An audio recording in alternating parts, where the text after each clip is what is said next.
Mirëdita të gjithëve. A e dini se pranë jush keni njerëz toksik që ju bëjnë që të ndryshoni jetën tuaj? Po.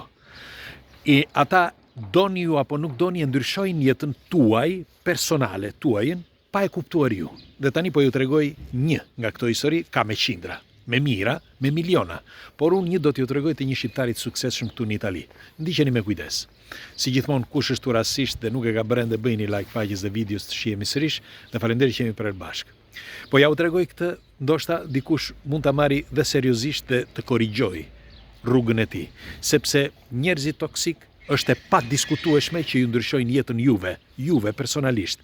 Dhe pse i quhen njerëz toksik, unë tani po ja u tregoj. Atëre, ishte viti 1992 dhe një shoku ynë që gjendet këtu mes nesh, na ndjek këtu, që e njoh personalisht se kam qenë disa herë atje, ai iku së bashku me të tjerët. Dhe ishte tepër e vështirë, sepse djali vetëm kishte shumë probleme në atë kohë, për më tepër prindrit nuk donin që ta linin, ai iku, kishte frikë pastaj që t'i telefononte babait, sepse e keni parasysh në atë kohë, babai me nënën bënin ç'është mundur që ta rrisnin ashtu siç duhej. Ky djali vetëm, sepse për shumë arsye nuk dua të ndaloj këtu, por si përfundim ai pas një vit e gjysmë, parafërsisht i telefonoi prindërve, u tha që ishte gjallë sepse ata kujtonin se kishte vdekur dhe kishte shumë vështirësi. Ai fillimisht shkoi në Brindisi dhe pastaj nga Brindisi u ngjit sipër në veri. Dhe ndejti në veri disa muaj, pastaj njofti një zotëri aty që kishte një shoqëri që bënte me mallra, ata që ngarkojnë dhe shkarkojnë mallrat. Dhe ky dal nga dal e merrte që bënin ngarkim shkarkim dhe ndonjëherë e merrte edhe larg. Një herë e çoi në Rom. Dhe rrugës i tregonte me fjalë që Roma është e madhe. Ai për këtë djalin do t'i themi Ilir, por nuk e quajnë Ilir. Për këtë djalin Roma ishte gjithçka, ishte çdo gjë.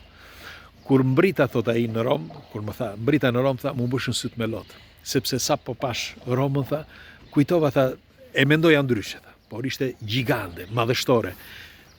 Atë ditë ta bëm çfarë kishim për të bërë, ta hypa kamionin, ta së bashku me të dhe u kthyem. Por më lindi dëshira, tha, që të veja në Rom. Me një fjalë mos të kthehesha më atje ku isha, por të kthehesha në Rom dhe të rri aty. Dhe ashtu bëra ata.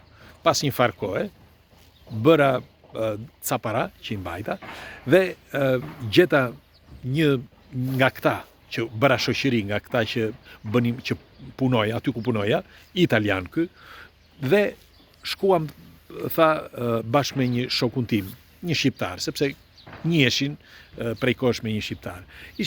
Kishin ardhur bashkë që nga Brindisi, por nuk kishin takuar në Brindisi, por u takuan në Itali, me fjalë sipër Italisë. Dhe si përfundim, bashkë me të, tha, erdhëm në Rom. Dhe në Rom, tha, filluam që të bënim puna të ndryshme. E filluam, tha, në për këto mallra, sepse atë bëja, tha, ngarkoja, shkarkoja mallra, ishe djaliri atëre. Dhe gjithmonë, tha, me fjalë her pas here, me këtë kishim marrë një shtëpi bashk me këtë shokun dhe mundoheshim, tha, që të esim përpara. Çdo gjë që do filloja një punë, do bëja diçka, gjithmonë thoshte, nuk bë, këta italianët janë kështu, duke fyer, duke bërë, duke më thënë mua, thoshte që kjo nuk bëhet, ajo nuk bëhet, duhet të kesh para. Pra çdo gjë ishte e pamundur për të bërë, sepse për mendimin e tij duhet ishe i pasur, duhet kishe një njeri të fortë, duhet kishe një politikan si shok, duhet ishe biri dikujt që ti të bëje sukses. Unë nuk e mendoja kështu. Mirë po, aty për aty ti, sepse duke folur me atë, e ke për ditë aty, duke folur me të, ti bindesh me kalimin e kohës. Thot ky. Kaluan vite. Dhe pas një 7-8 vjetësh, si thot, doja që të bëja një, e keni parasysh të ata që shesin këto mallra në për rrugë.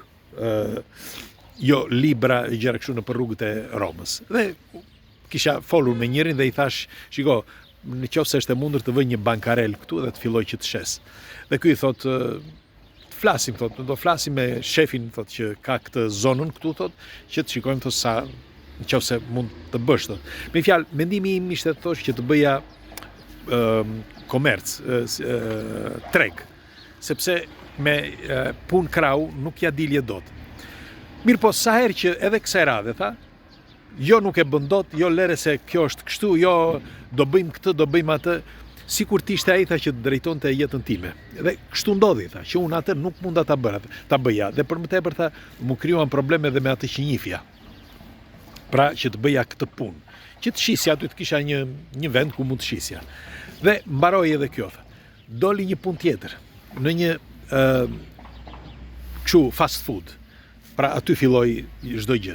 Në një fast food, e keni parasysh ato fast foodet që shet në rrugë, dhe unë mendova tha që ndoshta me një fast food që shet në rrugë, sepse kur vajta në Ostia për herë të parë tha, pash aty përpara kush nuk ka qenë në Ostia, dikur dilnin këto me tip fast foodesh që dalin edhe me kamionçin të vogël, që dalin edhe në Shqipëri tashmë, dhe edhe unë tha doja që të mirja këtë kamionçinin e vogël, tha, që pse e mendova kështu tha, sepse s'kisha para.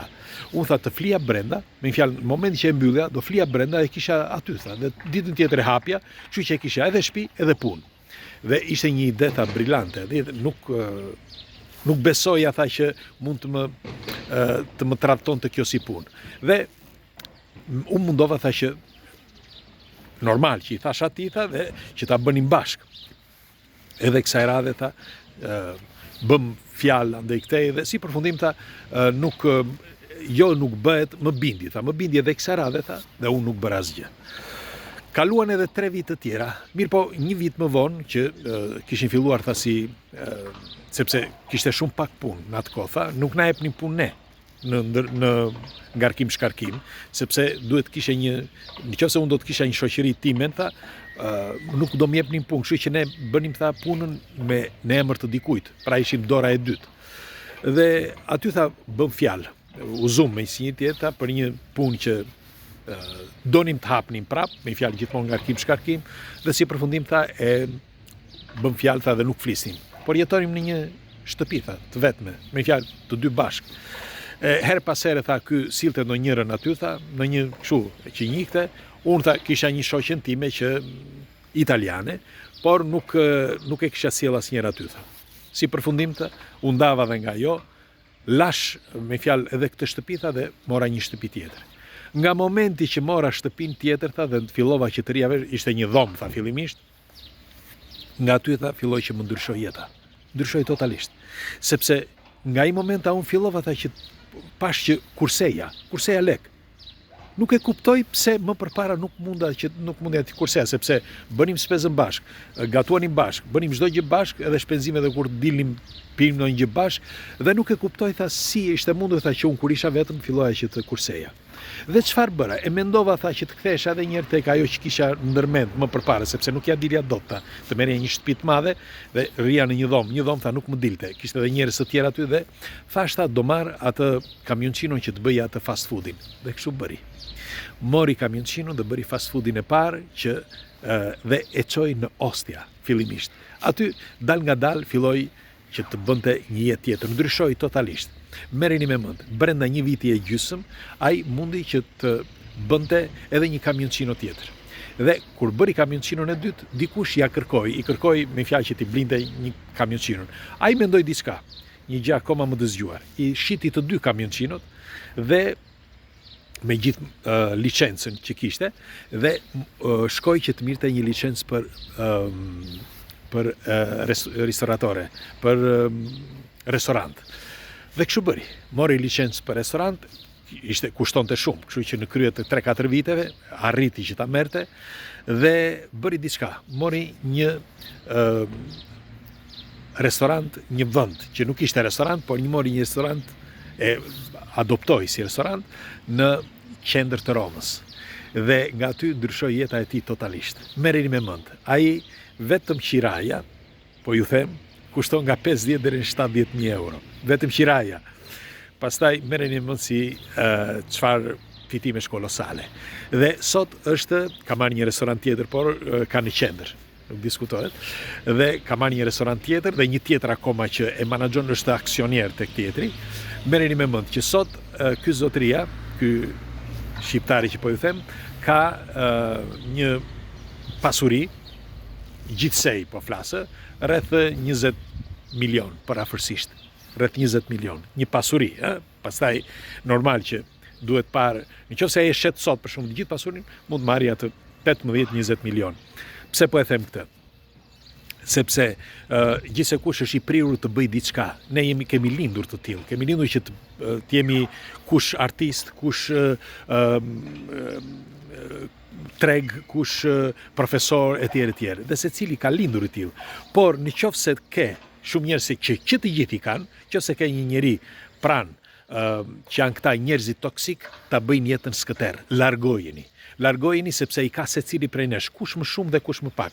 Të gjithë këta, gjoja janë të gjithë profesor, të gjithë kanë bërë, por problemi kryesor, ne nuk na intereson se çfarë bëjnë ata, na intereson jeta jonë. Kështu që mos u pezmatoni dhe mos ndryshoni mendimin tuaj për çdo gjë që keni nga njerëzit toksik që keni pranë. Nëse shikoni që ata insistojnë, thjesht largojeni. Ja u thash për informacion një nga këto histori, ka dhe me qindra tjera, edhe personale, por doja t'ja u thoshja sepse dikush nga ju ka nevojë edhe ndonjëherë ti dëgjoj. Kalofshi një ditë bukur, ju përqafoj.